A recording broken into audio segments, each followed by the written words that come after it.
there's a certain mindset towards pregnancy that is a very Japanese standard, and most doctors like to apply that Japanese standard to foreign bodies, and it's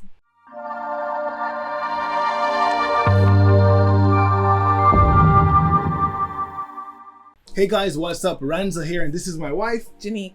So in this video, we're going to be talking about being black and giving birth in Japan. We did two prior videos, right? One talking about being black and pregnant on the train, and another one talking about just the experience so far in the hospital, right? So right now, we're going to talk about being black and giving birth in Japan because the new baby is here, right? Here. She's in the next room right now sleeping, right? So another girl, right? So now I'm a father of two daughters. Our first daughter, Tiffany, was born in Canada, right? And our second daughter was born in Japan. So giving birth in Japan, right? Like, what was that like? So on the actual day when I got into labor, okay, so of course the hospital told me, okay, when your contractions are, because it's my second child, they said actually when your contractions are 15 minutes apart, you should come to the hospital, because with the second baby usually it's faster, right?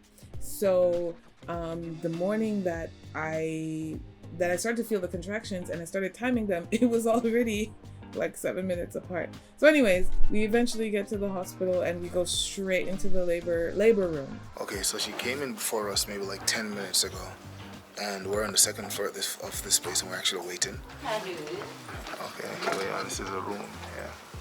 Yeah, it was fine. They got me changed my clothes, and I'm just laboring, just riding through the waves of the contractions. So once I got into the labor room, my husband and Tiffany were there, and the nurses were just in and out. And so I was like, oh, I'm just wondering why I didn't have one nurse that would stay with me, because I remember my time in Canada, I had one nurse that never left my side. They're like, oh, if your pain is up, push the button. And I'm like, okay, yeah. Every new contraction that came, the pain was up. She's like, oh, okay. And then they would help me ride through one contraction, and then they'd leave again. Well, thankfully you guys were able to be in the room with me, but I think the hospital didn't want too many people in the room because of COVID, so they tried to spend as little time as possible. And I think they felt like, oh, she's doing so well, we'll just leave her. I don't know. But apparently we heard afterwards, that there were 3 other women who were also in labor at the same time. So the hospital was very busy at that time. So the staff was running around like crazy. So they did apologize to me for not being there more after the fact. But the labor room was hot. Yeah, it was. And it wasn't on purpose, because we've been going through a heat wave here in Tokyo, and I think they said the AC just wasn't working in that room. It wasn't working in the room properly. So I was actually there fanning her with this what was it like? It was like a clipboard. It was like a clipboard. And there. But thankfully we didn't have to stay in there for too long, because once I reached a certain point of 6 centimeters or something dilated, they're like, okay, we're gonna move you to the delivery room. I was like, okay, thank God. And I was just like, and the delivery room, she's like, oh, it's bigger and it's cooler. And I was like, okay, great, let's go. Yeah. So it was colder. It was a much wider room, and the AC was working. So hallelujah for that. And yeah, before we knew it, she was here. She came so quick. I think they told me I was only in the delivery room for 30 minutes. Yeah. So I think the total time between when we actually arrived at the hospital and when she came was 3 hours? 2 hours and 38 minutes. In terms of treatment, I didn't feel like I wasn't treated well. I mean, I've been coming to this hospital for all my pregnancy checkups, and the nurses and the midwives, the doctors have always been really, really good. They're very caring, very, very attentive. Anytime I call a nurse, nobody ever has this I guess begrudging attitude, oh, why is she calling again, kind of thing. You don't get that feeling at all. And actually, I don't even really call them that much. They actually come in quite often. They come and check, especially on the first night that I was here. They were coming in very frequently to check me, check the baby. Yeah, the treatment's been great, especially the first night when I started to feed her. And yeah, I had a lot of help with getting her to latch well, and Everybody's been great. With the language thing, like the midwife speaks like pretty good, decent enough English, right? Yeah, so my main midwife thankfully was there, and she's been with me throughout all my appointments throughout the whole pregnancy. It was great to have her on shift during my labor and delivery, especially towards the end when it was time to push and stuff. She gave very specific instructions that I think helped me, like, you know, scoot down, don't push now, just breathe or whatever, and I think it helped. So yeah, towards the end, yeah, she really helped. It really helped. No epidural this time, yeah. So this time I actually felt everything. So that was, I mean, I labored with Tiffany. Don't get me wrong. I labored with her, but like when it came down to the delivery point, I had the epidural towards the end. In Canada, I have to do what's called an NST. They usually have this NST monitor on you the whole time that you're laboring in the bed.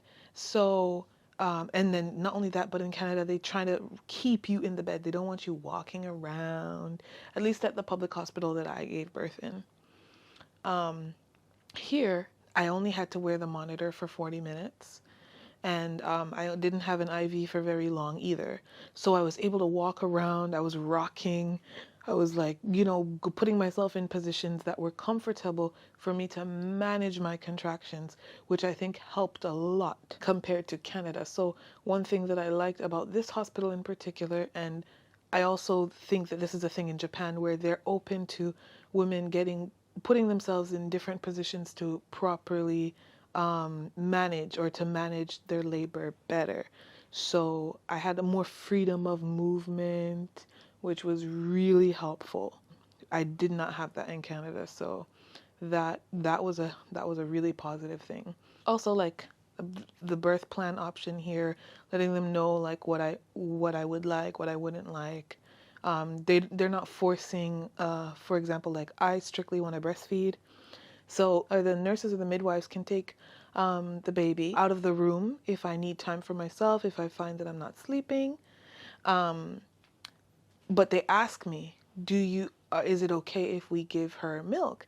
And I would say no, because I strictly want to breastfeed. So they don't mess with that. I like that they respect my decision to strictly breastfeed. So they say, even if they take the baby in the nighttime, or like, you know, for me to get like a 2-hour interval of sleep, they will bring her back to me to feed. They will not give her formula. So I like that they respect the fact that I don't want to give her like formula. So that's cool. Of course, one of the biggest differences between Japan and Canada is the hospital stay time. They don't keep you for more than like 18 hours in Canada. Like the next day you're out.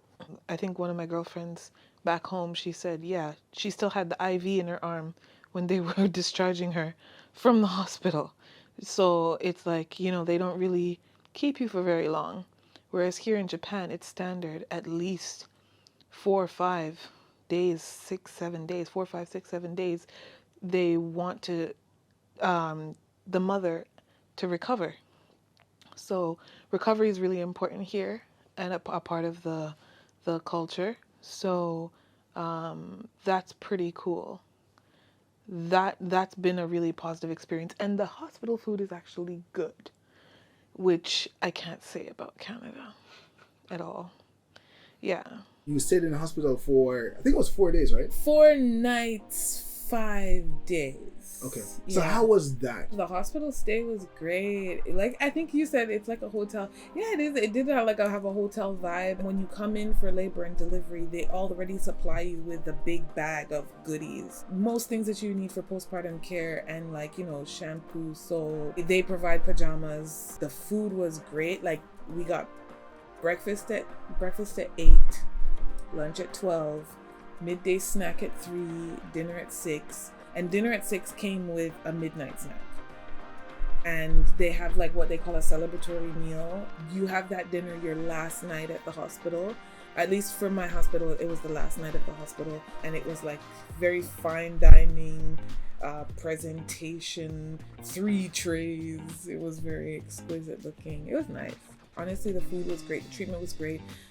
24/7 nurse midwife care. And in the room too, you have like a shower, a really nice shower there that's clean and stuff, and then the toilet is connected to it, right? And the bed and stuff. I think the layout was pretty cool. I'm like, it's literally like a hotel room, right? So you had everything that you needed for the most part within the room, right? Yeah, everything I needed. Nothing was shared. There wasn't anything that I think was like, oh my gosh, they're treating this like an experiment or anything like that. No. I think especially some of the cleaning ladies or those who came to do maintenance in my room, they all wanted to just take a peek at the baby. Oh, kawaii, you know, just the typical stuff, which I was used to with Tiffany when we just came here anyways.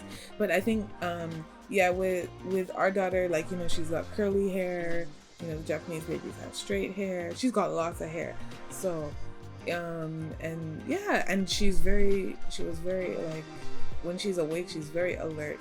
And actually, when she was first born, I was looking at her compared to the other babies when she was in the nursery, and she looked so big compared to some of the other babies. So what would you say was the best part of the experience? The best part was definitely just having the 24/7 care, like just being there and not having to worry about doing anything except for just sleeping, relaxing, feeding the baby, and knowing that, like, okay, somebody's always gonna feed me, somebody's bringing you food, you can just relax in the bed all day. Like, for me, that was the best part, just not having to worry about anything, just focusing on myself, trying to recover, and the baby. What about maybe the most challenging part of the experience? The labor. Okay, well, apart from something that would happen anywhere in the world, like, for me personally, my Japanese isn't that great, so slight language barrier with some of the nurses, but they all made an effort to use translation apps when they couldn't articulate, and I also would translate if I couldn't articulate. But for the most part, I was able to communicate with the nurses well. Where they couldn't speak, they brought their phone and I brought my phone, and we made it work. You've got to research the hospitals though. Like, there are specific hospitals where the main doctor, and staff are able to speak in English. So there's like a health line number. Maybe we'll leave it in the description for anybody who will have a baby in Tokyo area. There is a number that I called literally like when I just found out that I was pregnant, and they helped me find hospitals where there was a doctor who spoke English. So that was how I ended up finding this hospital, because I called that English health line.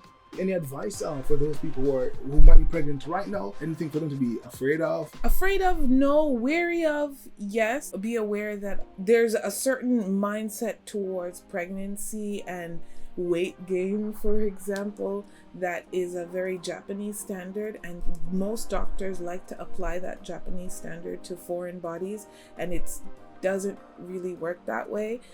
So you might encounter doctors that have a very closed concept or understanding of foreign bodies and like how foreign bodies work, and you know, I'm talking about foreign bodies, but yeah. So weight gain can be a sensitive issue. That's something to watch out for. Thankfully, my doctor, she would just tilt her head and say,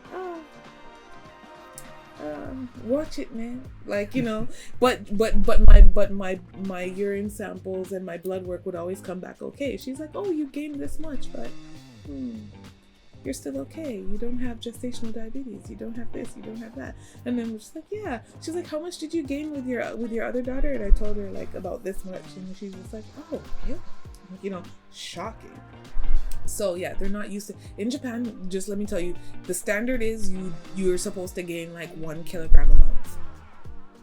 Okay, let that sink in. But other than that, I would say for advice for anyone is like search and find hospitals with doctors that can speak English, or hospitals that have catered to other foreigners.